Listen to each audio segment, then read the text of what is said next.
Good morning po, Chairman. Magandang umaga po, Sir Ted, sa ating pong mga kababayan. Magandang umaga rin po, Ma'am DJ Chacha. Yes po, Chairman. Nito nga lang pong nakaraan, merong kumalat na fake advisory na nilinaw na po ng COMELEC tungkol dun sa no national ID, no vote. Kayo na po mismo ang maglaro nito rin dito sa ating programa para doon sa mga kapatid natin na nagulat at medyo nangamba na baka hindi po sila makaboto. Salamat po, Ma'am DJ. Una po, yan po ay fake news para po sa mga kababayan natin na boboto sa 68,431,965 na botante na boboto ngayong darating na Mayo 12 sa Lunes. Wala pong kailangan na ID para po kayo ay makaboto. Basta po ang pangalan nyo ay nakapaskil sa labas ng presinto, nasa loob ng presinto, kayo po ay makakaboto. Hindi po kayo kinakailangan hanapan ng mga electoral board members ng kahit na anong uri ng pagkakakilanlan. Kaya lang, maganda rin po ang advice natin, meron din kayong dala naman kahit paano kung meron din lang naman. Baka po kasi merong isang watcher dyan ng isang partido politikal o na isang kandidato na questionin ang inyo pong pagkatao at pagkakakilanlan, and therefore magandang may handa rin po tayo. Oo, ito pong fake news advisory na ito na kumalat nga po recently. May idea na po ba ang COMELEC sa pakikipagtulungan niyo po sa iba nating ahensya kung sino po ang nasa likod ng pagpapakalat nito?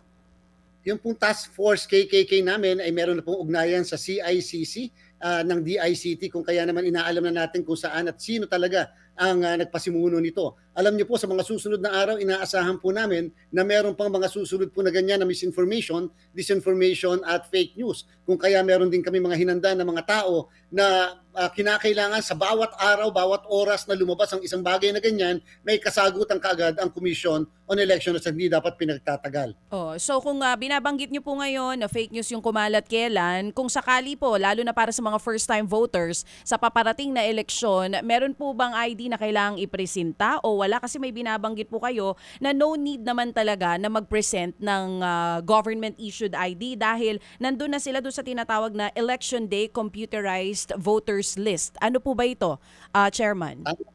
Tama po, Ma'am DJ Chacha. Una po muna, meron tayong voters information sheets na pinapamahagi sa iba't ibang parte ng ating bansa. Number 2, meron din po tayong precinct finder na kahit na halos ilang milyon na ang attempts na ma-hack ito ay hindi naman po nagiging successful. So pwede rin po mag-inquire doon yung mga kababayan natin may access sa internet. Number 3, pagpasok niyo po sa polling place, sa eskwelahan kung saan kayo boboto, may makikita po kayong isang lamesa doon, ang tawag natin dyan, Voters Assistance Desk. Ang nagmamando po dyan ay mga tauhan at volunteers ng ating pong PPCRV. At pagkatapos, pwede po kayo magtanong doon. Pagpunta nyo po sa mismong presinto nyo, sa labas ng presinto, nakapaskil po doon yung mga pangalan ng mga botante na boboto sa mismong presinto na yan. In fact, for the first time, yan pong listahan natin sa labas ng presinto ay may colored pictures po ninyo para mas madaling malaman kung kayo po yan at madaling maghanap ng ating pong pangalan. Pagpasok niyo po sa loob ng presinto, meron pong isang libro doon na kung saan yung librong yun naglalaman ng picture nyo,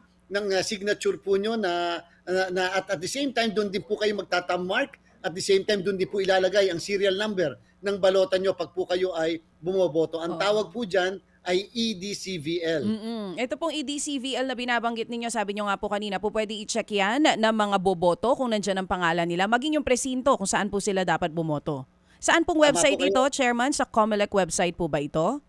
Yes po, sa COMELEC website po makikita niyo po yung precinct finder at madami na po. Milyon na po ang nag-inquire sa ating precinct finder. Kaya lang po, pakisigurado lang po eksakto, tama yung mga pangalan na ating pong tinatype doon, pati po birthday natin. Kasi po halimbawa yung ENYE, madami po hindi na itatype yung eksaktong ENYE. So hindi po yung kasi nakaregister sa atin yung may ENYE halimbawa. Yung Maria halimbawa, sa halip na MA, dapat may period. O kaya naman yung junior, dapat ay may period din, yung JR. So yan po yung mga minsan pagkakamali lang, pero pag po nakokorek na naman nila, nakikita na po nila kaagad ang kanilang pangalan doon, kasama ang presinto at yung elementary school kung saan sila boboto. Oo, klaro. Pero sa paparating na halalan, mas safe pa rin kung magdadala po ng valid government-issued ID kung sakali mang ma-question sa pagkakakilanlan. Tama po, Chairman? Tama po, Ma'am DJ Chacha. At kung inyo po mamarapatin, dagdagan ko lang po. Wala po kayong dadalhin ballpen. Hindi po kailangan magdala ng ballpen sapagkat meron pong special na pen na gagamitin tayo sa pagboto. Para naman po hindi na maistorbo yung iba na baka bumili pa ng pen. Hindi na po kailangan. Meron po tayong special pen na gagamitin. Baka po kasi pagka-ordinaryong ballpen ang ginamit nyo, hindi kilalanin ng makina. At number 2, baka mabutas pa yung ating mga balota. Okay, so Chairman, dito po sa mga pending disqualification cases, ilan po ang nakahain this week and for subject for resolution so far, sir? Kung mamarapatin po ninyo. Sir Ted, ngayong pong linggong ito may mga kulang-kulang 100 po yung ilalabas natin ng mga desisyon. Ang nakapending na po sa COMELEC kaya halos mahigit ng 300 na mga disqualification cases patungkol sa vote buying. Doon po sa anti-discrimination natin ay mga 12 naman at the same time meron po tayo i-resolve ngayong linggong ito na mga 3 dyan sa mga kasong yan. Doon po sa mga iba pang violations ay mga nakapending na po yan sa COMELEC at ngayon po ay nagre-require na tayong tinatawag na filing ng answer. Huwag pong mag-alala ang lahat sapagkat kung mabigat talaga ang ebidensya laban doon sa kandidato, nakahanda ang COMELEC mag-suspend ng proklamasyon ng mga kandidatong yan, lalo pa kung sila ay local position dahil po hindi naman nawawala ang jurisdiction ng COMELEC kahit sila ay naproklama na. Okay, kaya ito pinakamaganda ating maiklaro sa panig po ng mga nirereklamo at nagrereklamo ha. Ano ho ang ibig sabihin nito legally po, Chairman? So, naghalalan, hindi pa po ito naman sigurado final, ano? Kasi meron pa silang iba pang maaring puntahan para po questionin ang magiging desisyon kung unfavorable sa isa pong inireklamo. Halimbawa po kung congressional candidate po ito, alam po naman natin pag mabilis ngayon kasi ang bilangan. So pagkatapos niyan kasi usually po pag wala ng question yung kalaban doon po sa deliberasyon ng COMELEC sa mga lugar ho kung saan nga nagkakaroon dapat ng proklamasyon, ipoproklama yung kandidato. Kapag naproklama ang kandidato, ang meron ng jurisdiction dyan ay yung HRET sa Kamara. So ano ho bang ibig sabihin nito? Kapag ho ba pending pang protesta yung pong congressional candidate na supposed to be po ay dapat nang iproklama, hindi ipoproklama automatic ng board dahil po sa until resolve yun ng COMELEC? Paano po? Sir, maraming salamat po. Una po, tama po, para sa national position, senador, party list, kasama po ang congressman ng isang distrito.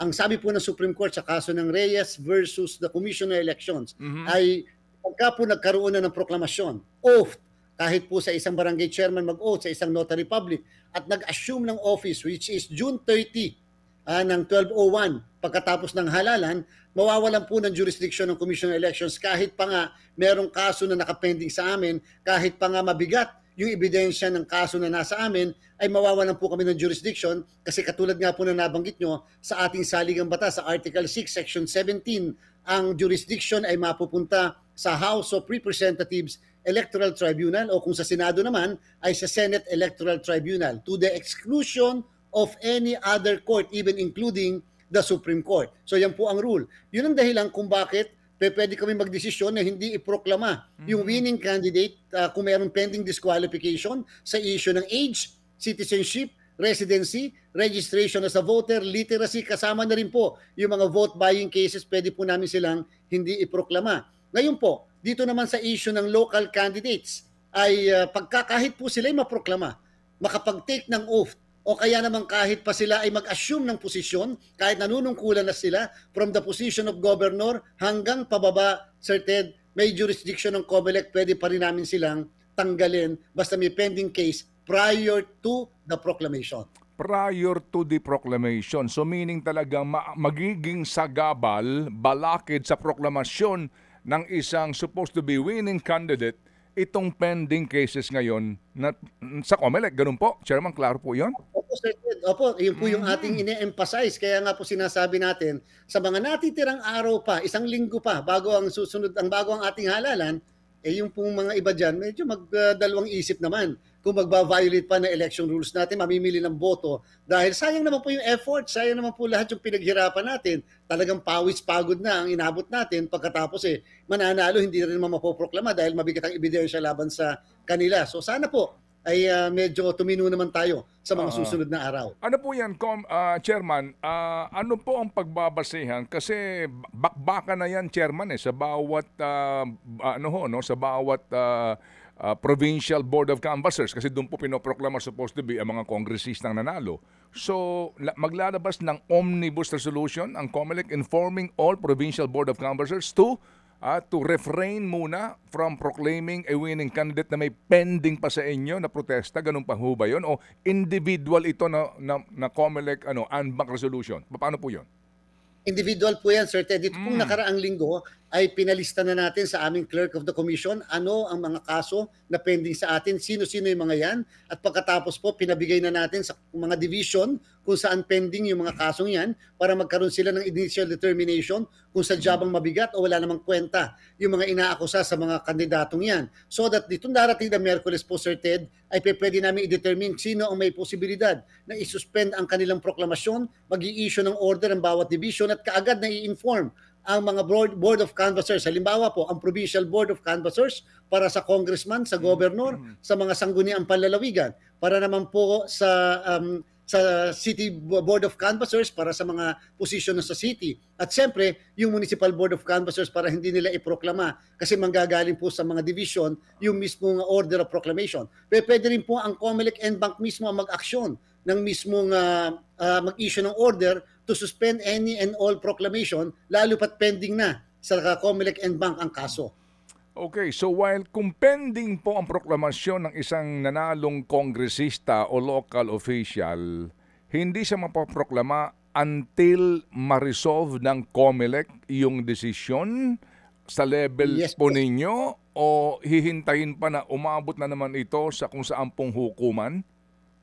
Yes po, Sir Ted. Either manggaling sa amin yung order na i-lift yung order of suspension or magkaroon ng decision on the merits doon sa kanilang kaso, or at the same time, kung magkaroon ng decision sa amin magkaroon ng decision sa kasong pending sa amin, ay magiging final po ang decision ng COMELEC and Bank 5 araw pagkatapos itong mailabas unless mati-araw kami ng Korte Suprema. So ibig sabihin, Sir Ted, hanggat walang proklamasyon, lalo for the position of congressman, ay wala pong congressman, so to speak, walang miyembro ng House of Representatives, and therefore wala pong papasok na ibang jurisdiction maliban na lang sa jurisdiction ng Commission on Elections. Ano pong ating pananggalang laban sa mga nuisance complaints para lang ho i-delay yung proklamasyon ng winning candidate?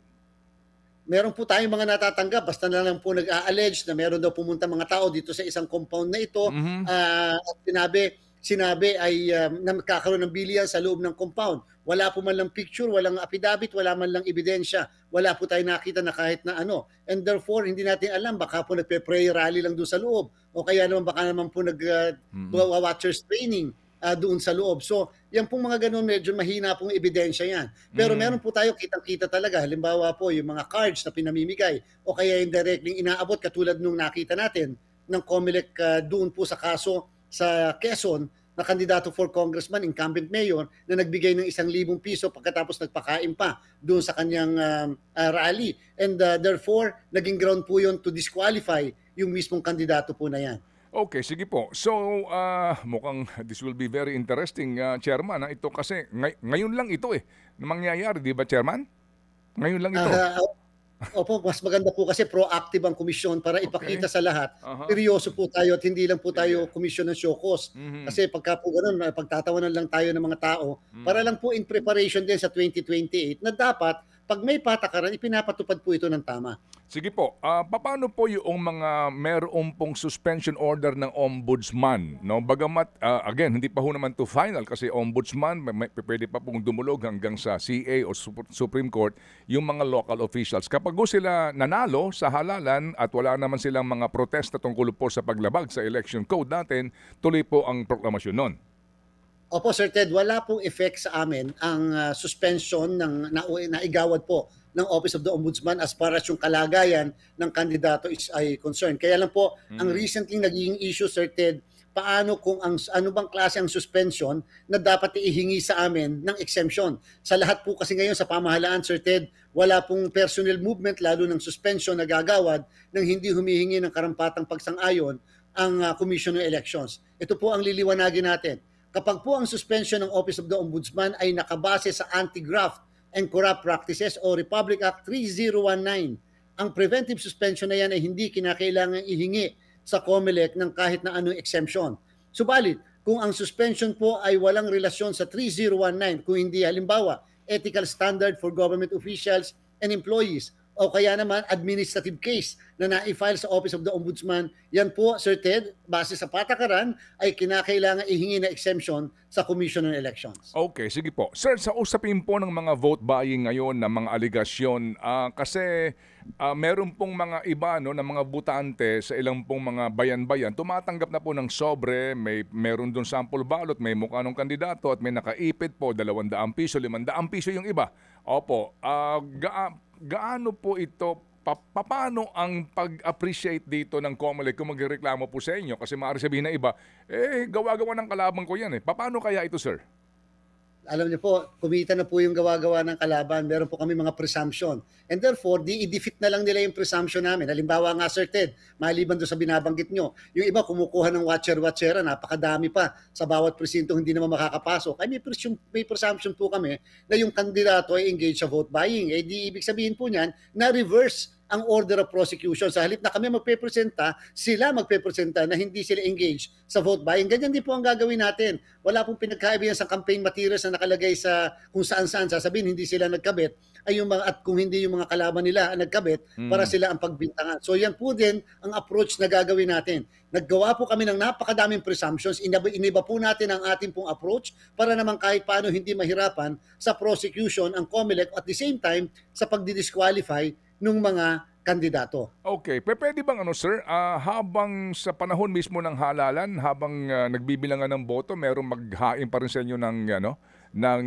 petition para sa holding, sa pagkakaroon po ng suspension ng proklamasyon ng kandidato sa pagka-congressman halimbawa?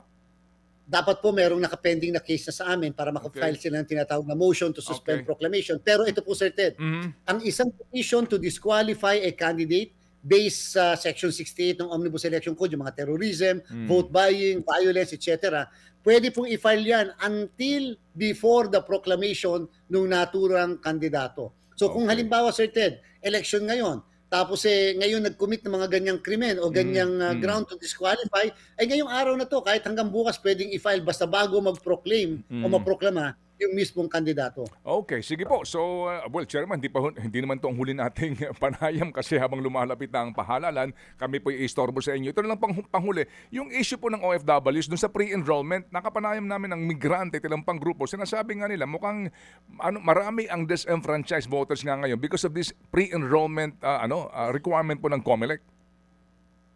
Una po, nangihingi sila sa atin ng pahintulot na baka pwedeng mag-extend. Wag po sila mag-alala at hanggang Miyerkules ay magkakaroon tayo ng desisyon tungkol sa extension na yan.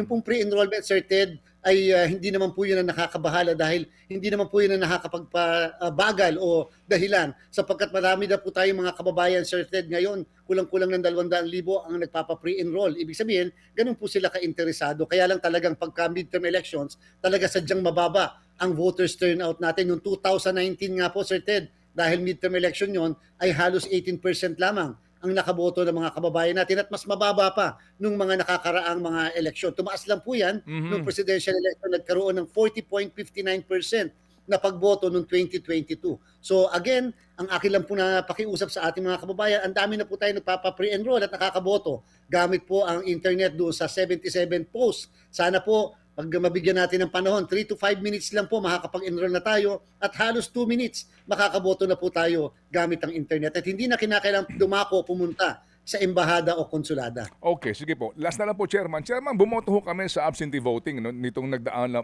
last week. Ang inaakala ko, kami magsusubo sa makina para iba ngayon, babasahin po ng makina, makikita namin po yung, yung pinaka-resibo ng aming binoto. Mukhang hindi pala. So, lumalabas na paano po ang pagbibilang sa balota namin? Ang nangangamba lang kami doon sa privacy ng aming boto kasi may mga pangalan doon sa sobre.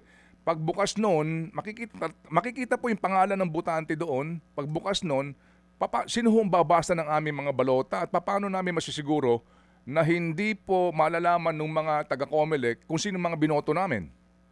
Salamat po, Sir Ted. Una po, kung natatandaan nyo, Sir Ted, wala po doon po sa dalawang envelope, isang puti at pagkatapos yung puting envelope ay ilalagay sa kulay brown na envelope na yung dalawang envelopes na yun ay parehas na mayroong paper seal na tinatawag. Wala po tayong pangalan, yung mismo mga botante. Kinukuha lang po yung mismong serial number, sinusulat doon sa mismong papel at pagkatapos ay pinapapirma yung ating mga botante. Pero sa loob po ng envelope, Sir Ted, wala po mga pangalan, yung dalawang envelopes na yon.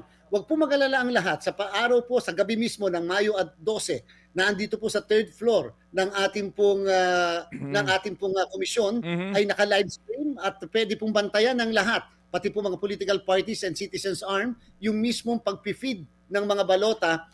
In fact po, bawat isang lugar, halimbawa po, NCR ng COMELEC, o kaya naman po yung Camp Crame o Camp Aguinaldo, isang makina yon at yung po yung lahat ng balota ay bubuksan o lahat ng envelopes ay bubuksan sa harapan ng lahat para po ipakita yung mga balota na nasa loob at pagkatapos ito po yung isa-isa na i-feed sa ating mga makina. O sige po, salamat na marami sa inyong panahon, Chairman. At again, kami po tatawag sa inyo para po maging katuwang ninyo ang aming pong himpilan para sa pagpapakalat ng tamang informasyon. Salamat, Chairman. Salamat po, Sir Ted. Ma'am DJ Chacha, mabuhay po kayo. Chairman George Garcia po ng COMELEC, ngayong nga pong isang linggo bago ang halalan